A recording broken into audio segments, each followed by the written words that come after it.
All right, here we are in a whole new unit concerning the cell cycle and heredity because they're related to each other.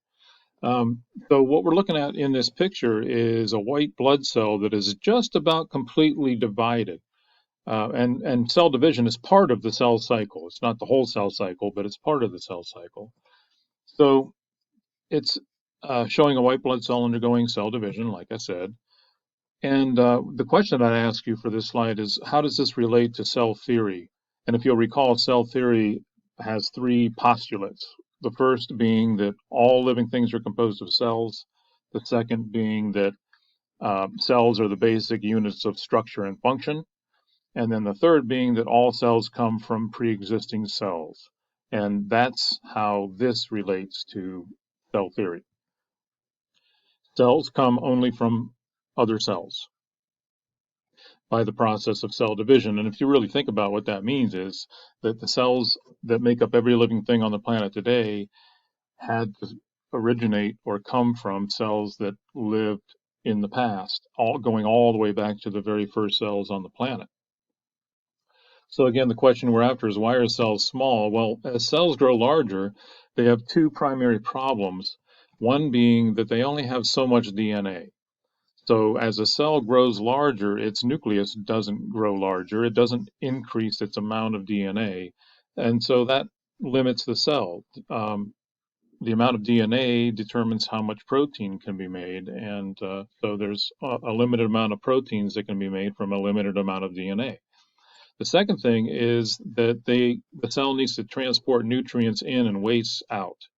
The only way they can get what they need is to bring it through the plasma membrane into the cell, and the only way they can get rid of what the waste products are that which can be toxic, the only way they can get rid of it is through the plasma membrane, and so that's a problem that they need to contend with. So the cell surface area is the primary physical factor that affects the rate or efficiency of a cell being able to transport nutrients in and waste out. In other words, the more surface area it has, the higher the efficiency and the rate of transport across the plasma membrane. One example of that is if you look at these cells, they have all kinds of pits in them. The plasma membrane is not nice and smooth. It's all undulating, and that's to increase surface area, to give them more surface area to be able to transport things in and out. The cell's volume is the primary physical factor that affects the rate at which a cell requires nutrients. In other words, what they need. So this is a balance. When we're talking about the surface area and the volume, we're talking about a balance that a cell has to strike between what they can get and what they need, or the other way around, what they need and what they can get. So there's a relationship between these two physical factors, and it's known as the surface area to volume ratio. And we're going to symbolize that SA over V, surface area to volume ratio. That's the geometric relationship between these two factors, and it turns out to be a very powerful one in limiting how large cells can get. So on the next slide, we're going to take a look at this mathematically. So what we're looking at here is representing a cell, and there are cuboidal cells. There are cells that are very, look like a box, just like we're looking at here. So this isn't that unusual to find a cell that is what we call cuboidal. And there's the nucleus. And so here's the small cell, medium cell, large cell. In other words, the cell is increasing in size. Just imagine that this cell is the same cell and it's growing over time, increasing in size. Notice the nucleus is not increasing in size. And that goes back to the idea that the cell has a limited amount of DNA. Therefore, it can only make so many proteins, and therefore can only grow so large before it outgrows the amount of DNA that it has. So here's the thing with surface area to volume, and you can take a look at these calculations if you want, but the bottom line is that as the cell grows larger, its volume increases faster than its surface area. And you can show that mathematically here. Its volume increases faster than its surface area. So again, the surface area to volume ratio is what's important. And because because it's a mathematical relationship where the surface area is over the volume here, in other words, the surface area divided by the volume gives us the ratio. If the volume is increasing faster than the surface area, then that means that the quotient of the surface area divided by the volume is getting smaller as the cell gets larger. And that's a bad thing for the cell. So one way to represent the surface area to volume ratio is in a ratio like this, two numbers divided or separated by a colon, but it can also be divided out. In other words, 6 divided by 1, and 24 divided by 8, and 54 divided by 27. So we can express the surface area to volume ratio for this small cell to be 6, and 3 for the medium cell, and 2 for the large cell. And as you can see, as the cell gets larger, its surface area to volume ratio is decreasing. And that's a bad thing for the cell. What that means is that it's got too much volume for its surface area, or it doesn't have enough surface area to support its volume. And that's probably a better way to say that. It doesn't have enough surface area to support its volume. So as the cell gets larger, its demand for supplies, nutrients, what it needs, increases faster than the transport, its ability to transport those requirements across the plasma membrane. And also, don't remember, get rid of waste too. So here's the bottom line point, and the thing that you should remember if you don't remember anything else from this slide, this statement that's in red here: cells are small to keep their surface area to volume ratio high so they can transport enough to meet demands. So they can transport enough across their plasma membrane to meet their demands, whether it be getting nutrients in or waste out.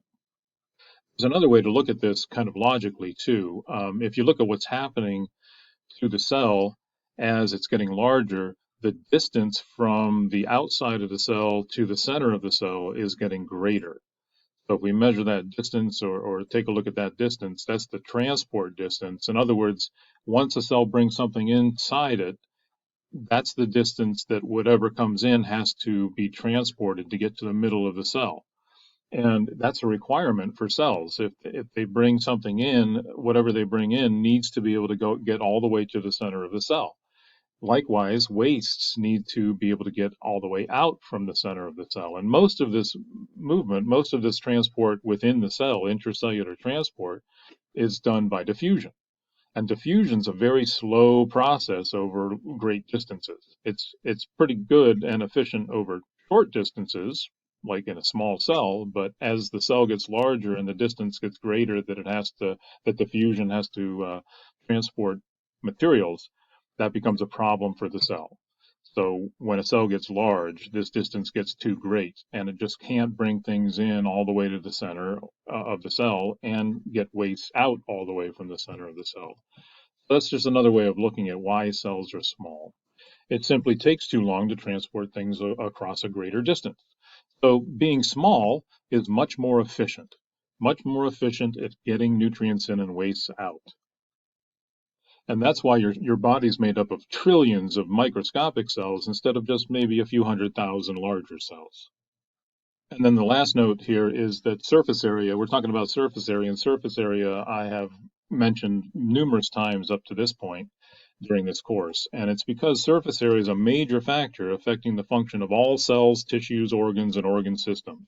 There's all kinds of mechanisms that living things use to increase their surface area, like the convoluted plasma membranes of those cells on the previous slide. But there are many, many other examples too.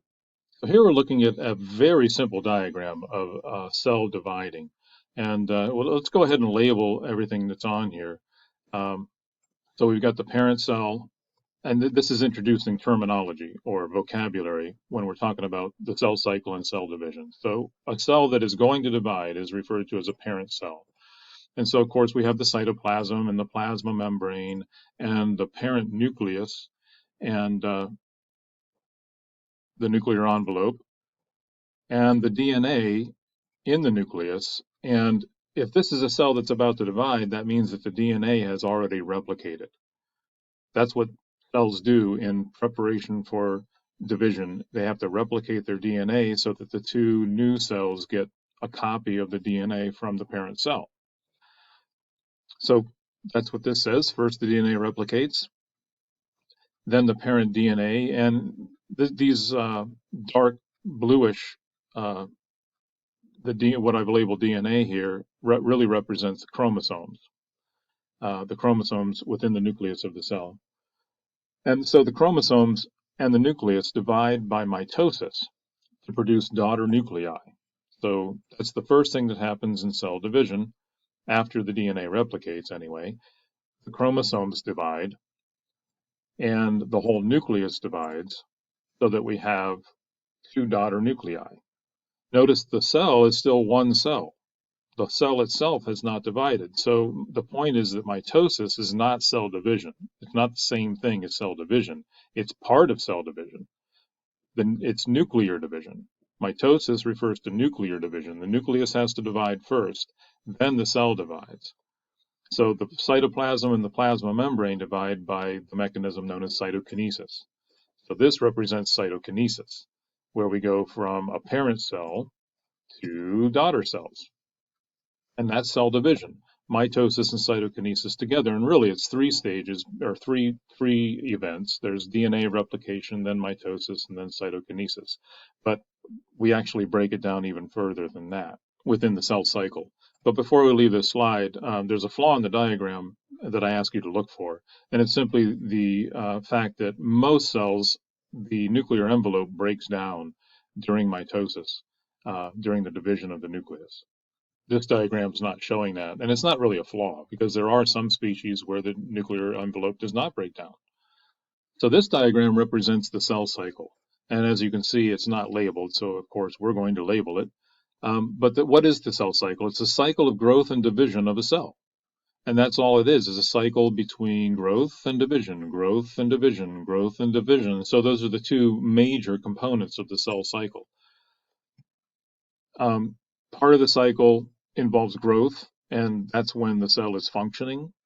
That would be the first part of the cycle. And then the cell will start to prepare to divide. If the cell is bound to divide, not all cells are going to divide, but if a cell gets a signal or something to divide, then it's going to prepare to divide, and that's this part of the cell cycle. And then there's cell division, which is right here, as you can see. So this is representing two daughter cells coming from a parent cell. The period in between cell divisions is known as interphase. Interphase is in between, and that's what inter means. It's a phase in between cell divisions, interphase. It's also a period of growth and function and preparation to divide. In other words, notice that interphase is divided up into these three other slices of the pie. The first one is known as G1, and that's when the cell grows and functions. The major events, growth and function. G actually stands for gap, so they call this the first gap phase, but you want to just remember growth because that'll help you remember what is actually happening during the G1 phase. Then we have the S phase, and S stands for synthesis, DNA replication, synthesizing DNA. So even though we're talking about DNA replication, which starts with an R, you want to remember that that also can be considered DNA synthesis. And so this S phase is a synthesis phase. Synthesis of what? Synthesis of DNA. So that's the major event. And then we have G2. And just like G1, the G stands for growth, the same for G2. We have more growth, but really the growth that's going on during G2 is the production of enzymes and organelles. And I have ×2 here to represent that everything has to double.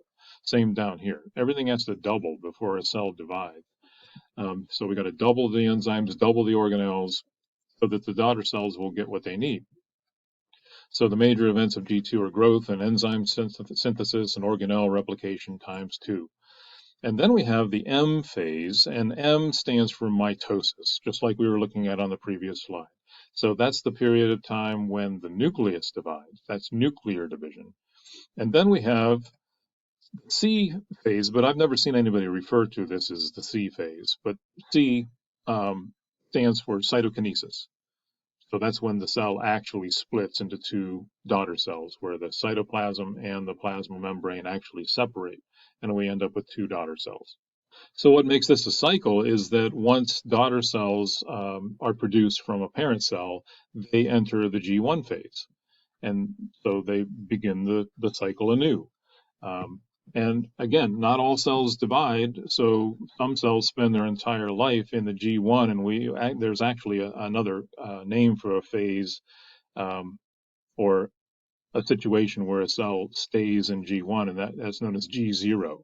In other words, the cell leaves the cell cycle and stays in G0 and does not go on to divide. So those are the major parts of the cell cycle. Now, there's more going on in the M phase than just this little slice of the pie. So that's what we're going to take a look at here.